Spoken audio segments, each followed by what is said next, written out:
welcome back to the 8th episode of the 3rd season of the First and 35 podcast, the 30th episode made and recorded overall, which I think is an accomplishment to say the least.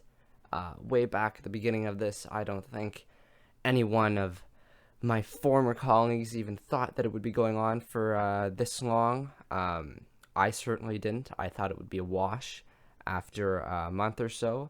But lo and behold, here I am, still going strong many months later.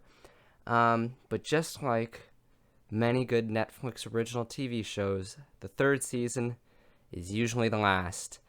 And the same shall be said for this First and 35 podcast. This will, in all likelihood, be the last episode I'm recording for quite a while, at least until Major League Baseball gets its act together and the games begin. Not that anybody's noticed because nobody's been listening, but over the last few episodes, they've been slowly getting shorter and shorter, with the exception of the Al's Brother one, which I still think you should go and listen to if you're hearing my voice right now. Definitely go back and listen to I think it's just under an hour long, the interview that my former co-host Ben Jordan and I had with the host of the Locked On Leafs podcast and Al's Brother on TSN, Mike DiStefano. You should definitely go give that a listen, because that's probably the most interesting one I've done over the last season and a half or so. But anyways, yeah, this is it. I say that with a little sadness, because I thought I could drag this on a little bit longer when I was ditched by my two former co-hosts on here. I thought I could keep this going out of spite, if nothing else, for quite a while. And I did. I think I did a pretty okay job of it. I had never edited anything before. I had never recorded anything by myself before. And I think I did that for just over a season and a little bit, or 9 or 10 episodes overall. But as I said, this is the 30th one. So I guess just around 33% of our lifespan of this podcast, I've been doing them by myself, and which I give a lot of credit to myself for, to keep doing it.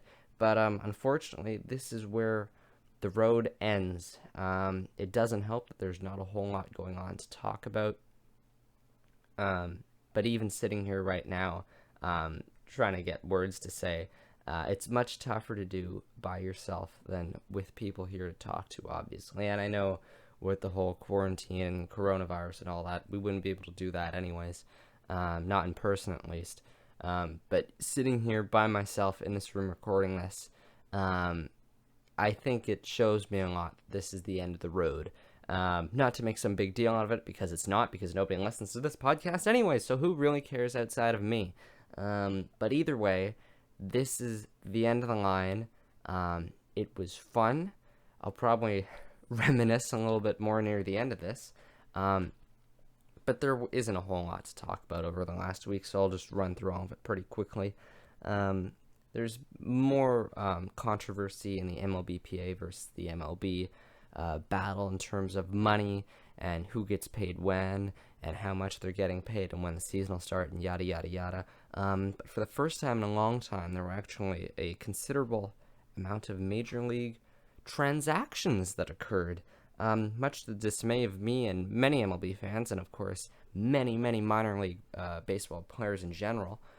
This is just a start of what looks like it'll be like a major epidemic of minor leaguers being released in an attempt to save money by these greedy organizations.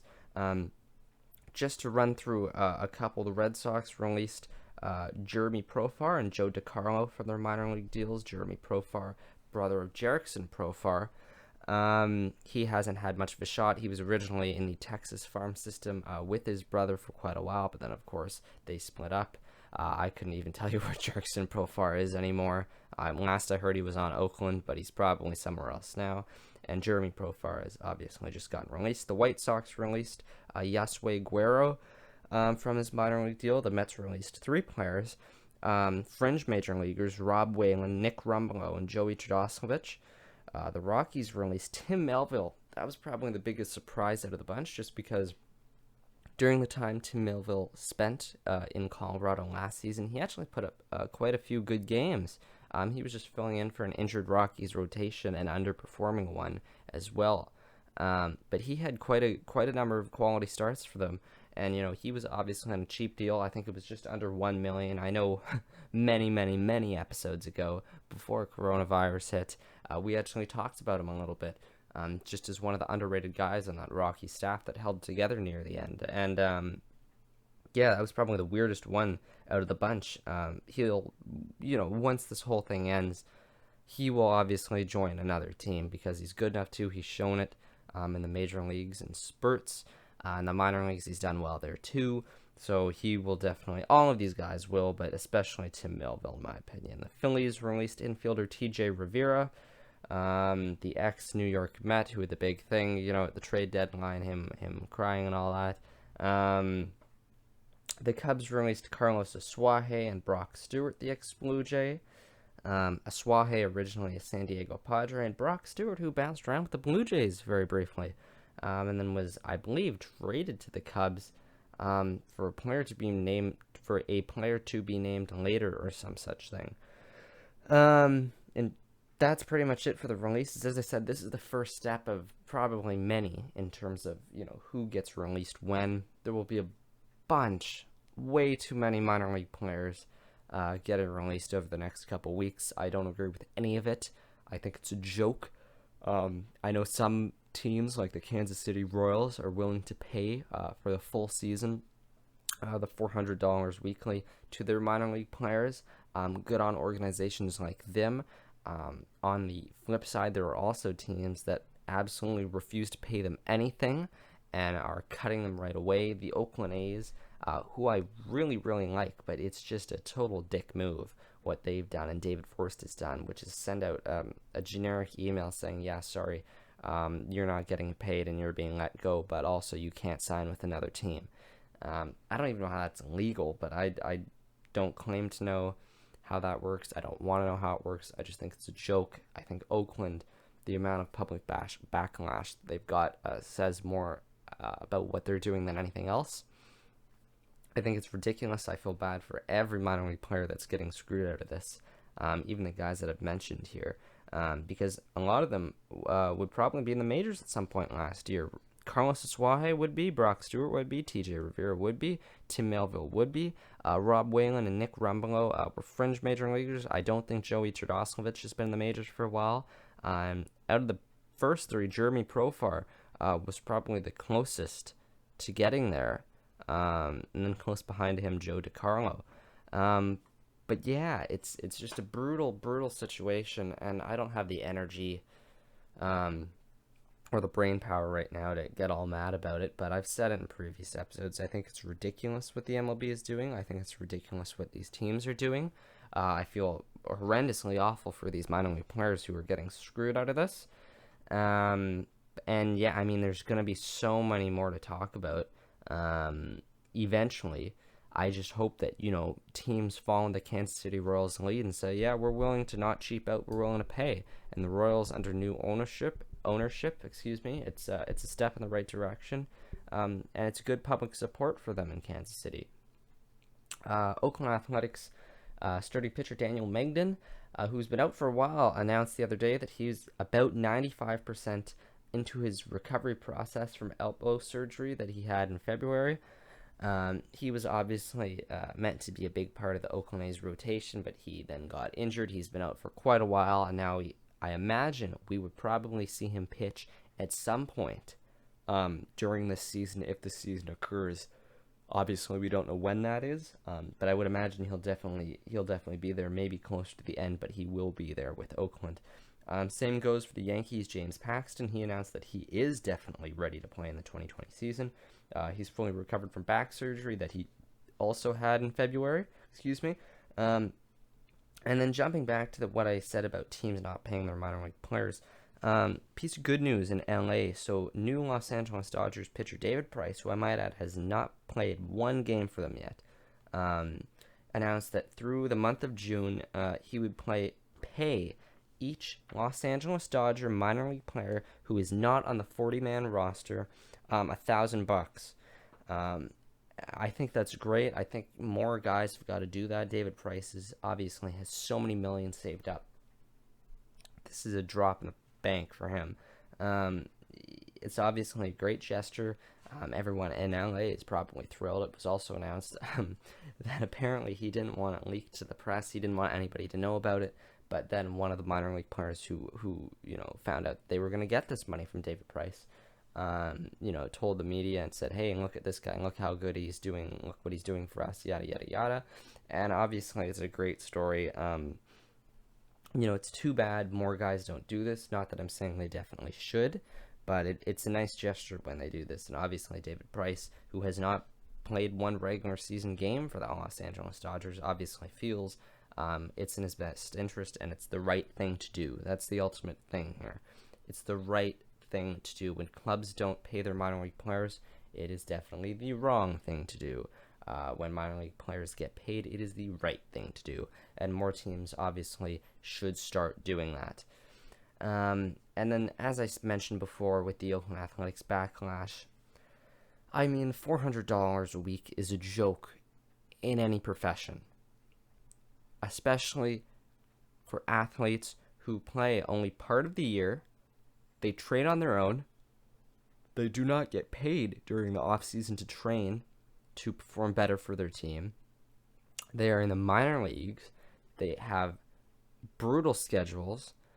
They only get bus rides. They get no jets, no nothing. I don't even want to talk about the food that they're forced to eat. Minor league systems and the food that they give their players is a joke. The spending limits are a joke. Their salaries per week are a joke. It's disgraceful. It has been for quite a long time. Obviously the Blue Jays is one team announced they were going to up their minor league pay by 50% this year. That's nice. More teams ought to do that. And then it still needs to get better after that because it's ridiculous. The stories coming out of the minor leagues of these guys, it's a joke. It's horrendous working conditions, and it is working conditions because you're getting paid to do a job.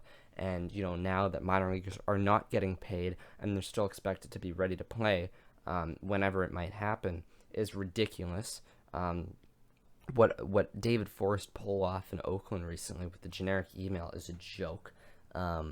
You cannot explain how wrong it really is because it's so ridiculous.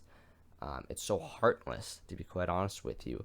The Kansas City Royals are not a major spender in Major League Baseball. They're not one of the richest teams either, but they're willing to pay their players for the entire season. That's how you handle the situation correctly. Oakland, I think, really needs to backtrack on that, and I don't think they will because they're a small market team, but I think they should. Jumping to the NHL.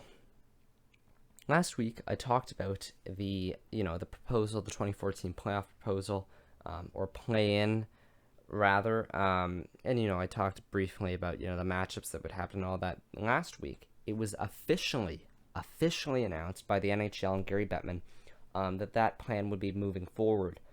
I already talked about some of the matchups, so I don't want to get too much in depth in that again.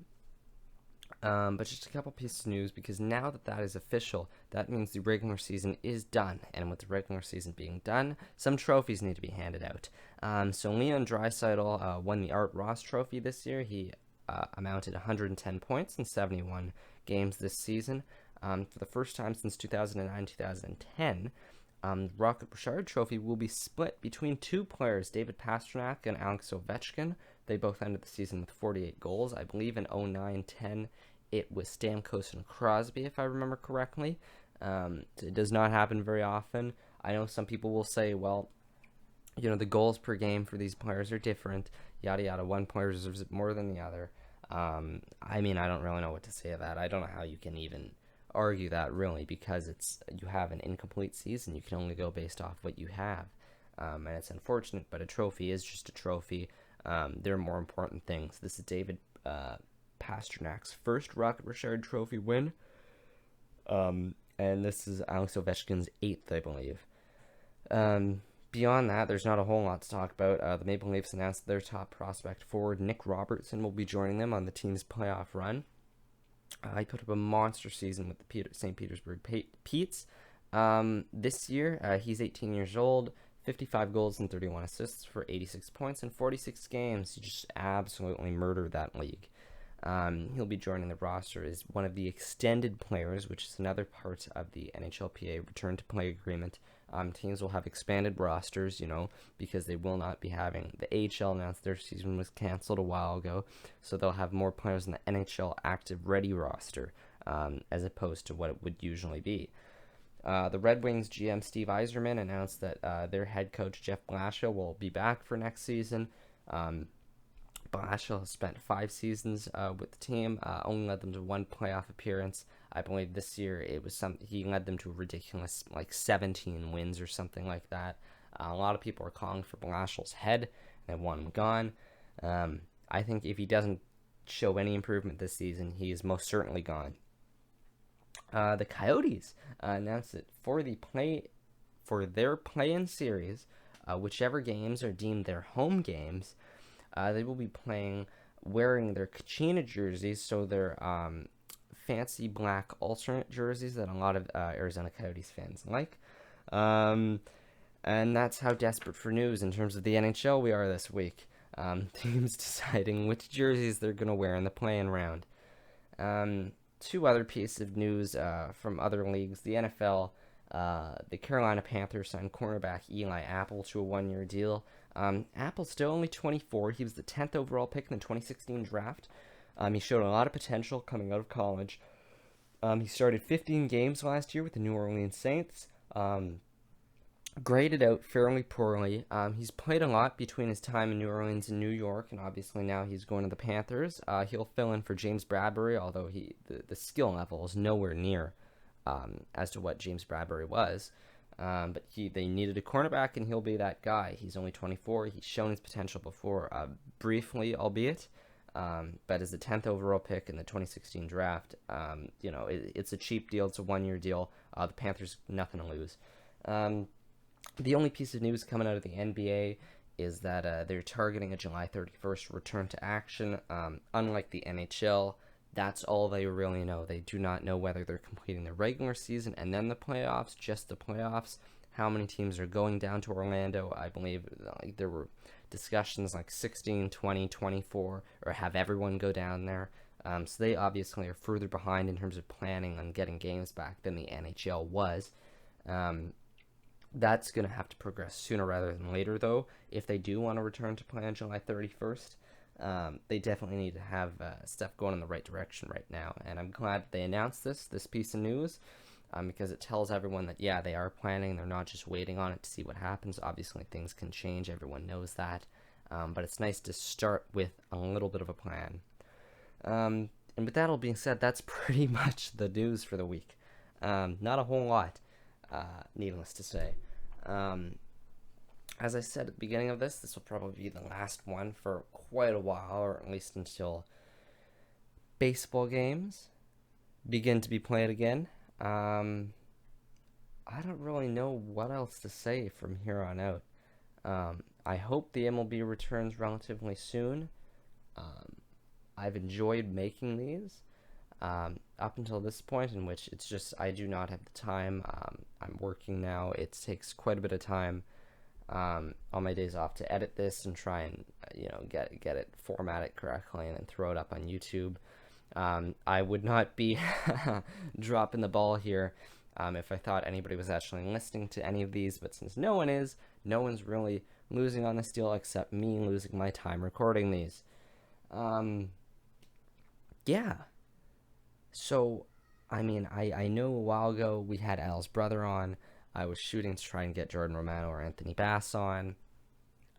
If that happens, I'll come back. I'm certainly not going to be ditching the channel completely. Whenever sports really do return, whether it's the MLB regular season starting, the NHL playoffs, the NBA playoffs, I will be here as I try to stifle a yawn finishing this one off. But yeah, so I'll definitely be back. Probably by myself, unfortunately. But yeah, so it's been a fun run. This is the 30th episode that we're throwing up, so I think it's a nice round number. Let's end on 30. I still have not figured out how to do sound bites while editing, but I guess that's just something I'll have a couple months to try and figure out after I finish recording and throw this one up. So yeah, it's been fun. I've enjoyed it. I'm glad I've forced myself to continue to make these this long. I'd love to keep going, but it's just not, I just can't. I can't do it right now. It's been fun. I'm keep saying the same thing really over and over. I have really enjoyed this. It's too bad it's coming to an end. But yeah, so you will not be hearing from me next week. And I guess you might be hearing from me at some point down the road, but who really knows? So see ya.